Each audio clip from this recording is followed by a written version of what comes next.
Hello friends, இது போன வாரம் மினி விலாக். போன சண்டேக்கு எடுத்தது அடுத்த சண்டேயே வரப்போகுது. என்னால் இப்போ தான் வீடியோ அப்லோட் பண்ண முடிஞ்சது. காலையிலே பார்த்திங்கன்னா காஃபி போட்டு குடிச்சிட்டு நேராக சர்ச்சுக்கு போயிட்டோம். அங்கே பார்த்திங்கன்னா அத்தையோட வாய்ஸ் திடீர்னு சாங்ஸ் கேட்டுச்சு. அவங்க ரொம்ப நாள் கழித்து கொயர் அட்டன் பண்ணியிருந்தாங்க. ரொம்ப சந்தோஷமாக இருந்துச்சு. அப்புறம் பார்த்திங்கன்னா ப்ரேயர்லாம் முடிஞ்சோடனே நேராக அத்தை வீட்டுக்கு போயிட்டோம். அக்கா மார்னிங் டிஃபன் பொங்கல் செஞ்சுருந்தாங்க. செம்ம டேஸ்ட்டாக இருந்துச்சு. எனக்கு ரொம்ப பிடிக்கும் பொங்கல். அதனால் அக்கா எப்போ செஞ்சாலுமே எனக்கு கொடுத்துருவாங்க. அப்புறம் பார்த்திங்கன்னா அத்தையும் டெக்கரேஷன் பண்ண ஸ்டார்ட் பண்ணிட்டாங்க. கிறிஸ்மஸ் ஸ்டார்ட் ஆகிடுச்சு இல்லையா, அதனால். அப்புறம் அத்தைக்கும் தேவையானது எல்லாமே எடுத்து கொடுத்துட்டு ஹெல்ப் பண்ணிகிட்ருந்தோம். எங்கள் பாப்பாவும் எங்கள் குட்டீஸும் பார்த்திங்கன்னா அந்த கிறிஸ்மஸ் தாத்தா இப்போ ஏறி ஏறி இறங்கிட்டு இருக்காங்க இல்லையா, அந்த இது இப்போ அக்கா மாட்டி விட்டுருந்தாங்க.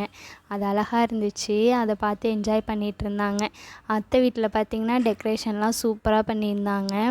அடுத்த வீடியோவில் நான் டெக்கரேஷன் எங்கள் வீட்டில் பண்ணியிருக்கிறத போடுறேன், மறக்காமல் பாருங்கள். ஓகே ஃப்ரெண்ட்ஸ், நெக்ஸ்ட் வீடியோவில் பார்ப்போம். நம்மளோட சேனலை ஃபஸ்ட் டைம் பார்க்குறவங்களா இருந்தால் சப்ஸ்கிரைப் பண்ணிவிட்டு பாருங்கள். லைக் அண்ட் ஷேர் பண்ணுங்கள். தேங்க்யூ.